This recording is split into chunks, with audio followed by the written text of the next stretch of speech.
Hello everyone and welcome to LEGO Incredibles, or LEGO The Incredibles as it's officially called, because even though that sounds way stupider, you gotta get the branding right. So I love the LEGO games, especially the newer ones with open worlds. The open worlds are generally my favorite part of the LEGO games, and I tend to breeze through the open worlds as quickly as possible as soon as I get the game. Now, LEGO Incredibles was no different. I did most of what there is to do right now without doing more of the story, but I thought I'd show something off that the game did that only I really care about. First, we had to exit the story mission. Anyway, let's look at our first custom character I ever made over here, way to the right. The custom character creator is pretty generous. This character...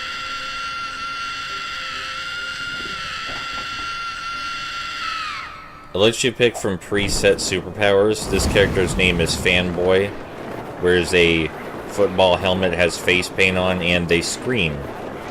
That's their thing, they scream because they're a fanboy. It's very clever and original. They also fly, because that came with the set of powers. So you may have noticed we just stopped a robbing and gave someone back their money in like 3 seconds. That's what I'm talking about when I say... That's what I'm talking about when I say this game fixed something only I care about. This game, even after you do all the open world stuff, it includes ambient crimes. It includes ambient crimes,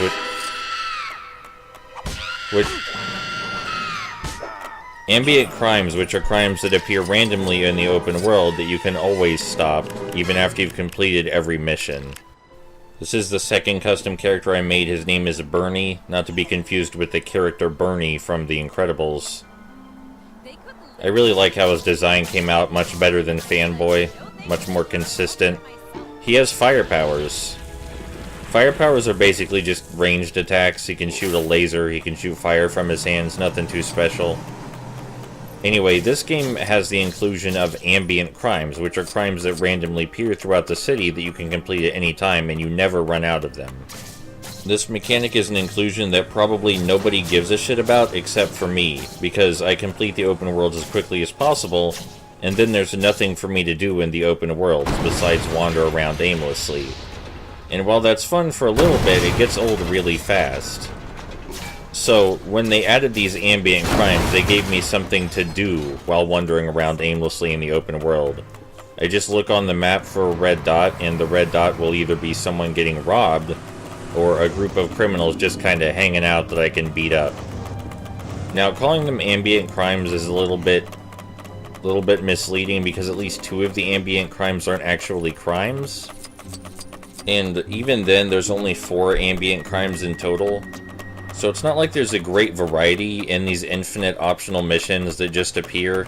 There's only 4 of them, but it's a good step in the right direction for something only I cared about and a problem that only I wanted solved. Another person getting robbed. People getting robbed is easily the most common of the ambient crimes. You get tired of it really quick. The gangsters gathering together, that's the second most common ambient crime. There's one over here, a gathering of gangsters over here on top of this building. I didn't know they were on top of the building at first, so I was confused, but the most common ambient crime is someone getting robbed. Second most common ambient crime is just a bunch of gangsters gathering. So we're gonna see those a lot in this video.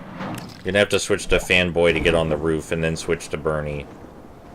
Bernie's not so great with his powers unless the enemies are really far away, and you may notice this isn't a very wide platform to fight on. You better skedaddle.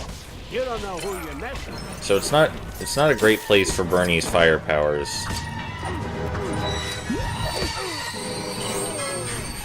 Anyway, that's about all we can do with Bernie. He's not super special. It's time to switch to Pop. Pop has ice powers, and her design is even better than Bernie's. Came out very, very nice. The black and blue looks really good in my opinion, especially with the mask. I think the mask really brings it all together. Now, Pop's ice powers are very similar to Bernie's fire powers. They function in almost exactly the same way. The difference being that Pop's ice powers have one additional feature that Bernie's fire powers do not, and we'll see that eventually. Pop can also double jump, which Bernie could not do, which is a little confusing to me. I'm not sure why having ice powers would let you double jump. Hey look, someone else getting robbed. This seems to happen a lot. It's a good opportunity to show a glitch, though. Sometimes the character will suddenly do a 180 when you're supposed to perform the QuickTime event to stop them, as you're seeing, which will cause the QuickTime event to not trigger.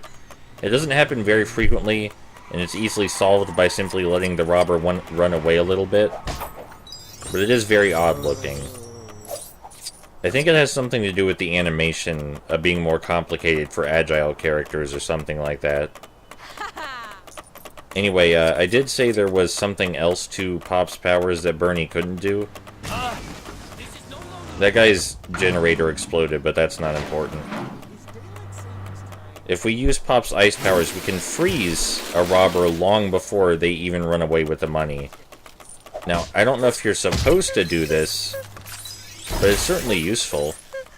Alright, that's it for Pop. It's time to switch to my favorite custom character, the one I most recently made, Grounded. Grounded is a character with wings that inexplicably can't fly, and Grounded's superpower is that he throws fucking dynamite. That's it. That's his superpower. He throws fucking dynamite at shit. You just hold down the square button, you aim the dynamite, you let go, he throws fucking dynamite. That's it. Now, the best thing about Grounded is that you don't need to aim to throw dynamite. You can just mash the fucking square button, and he throws dynamite all over the goddamn place. So obviously, this contributes to him being my favorite. But I also like how his design came out quite a lot. But this, I'd be lying if I said this isn't the determining factor in him being my favorite, because this is most certainly the determining factor. I don't see why you wouldn't want to do this all the time, frankly. Anyway, none of the superhero characters I made have backstories, because I feel like that would go against the spirit of The Incredibles, because none of the superheroes in the original Incredibles really had backstories. Oh hey,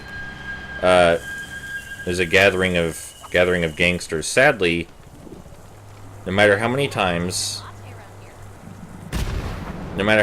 we hit the gangsters with our dynamite from a distance, it won't actually count. And the reason it won't count is because we haven't triggered the event yet. It's a little sad that we can't take out the gangsters from a distance with our only superpower. But what can you do about it? At least it's entertaining to watch. So I guess we'll just have to go in there and punch him. That's a shame. I have a red brick on that makes all of my hits one-hit kills, which is why we're defeating them so quickly. Anyway, over here there's a fire, which is the third kind of ambient crime, and the second most rare. It's very difficult to find an open fire. Robbings are the most common, gatherings of gangsters are the second most common. Fires aren't very common at all, and there's still one more ambient crime that's even harder to find than open fires. Anyway, we used Pop to put it out because Pop has ice powers. Here's a character my brother made. This one's just called Person. Her design came out remarkably well considering she was just thrown together. Person's entire gimmick is that she has a remote-controlled robot. And the remote-controlled robot is used to get inside places that humans can't reach. But it's pretty useless unless you're trying to do something very specific. Like, you can't defeat enemies with it, you can't really do anything else with it, it just moves around. It's not very fun to toy with. Person can also fly, because she has rocket boots, which I guess came with the power set. I didn't even know she could fly until I did it just there. The only other thing you can do with a remote control robot is budge people around. They could literally be pulling me from a burning car, and I'd be like, no thanks, super, I'll do it myself. And this is entertaining for like a minute or so, because the NPCs refuse to react to it. But but it gets boring real fast. Alright, so that's pretty much all there is to my brother's first custom character. This one was more of an experiment. Now, my brother's second custom character is Best Bernie, which is Bernie from the first Incredibles movie, but wearing a rad-ass jacket and outfit, and having the most meticulously coiffed hair imaginable. Because my brother really liked Bernie from the original Incredibles movie.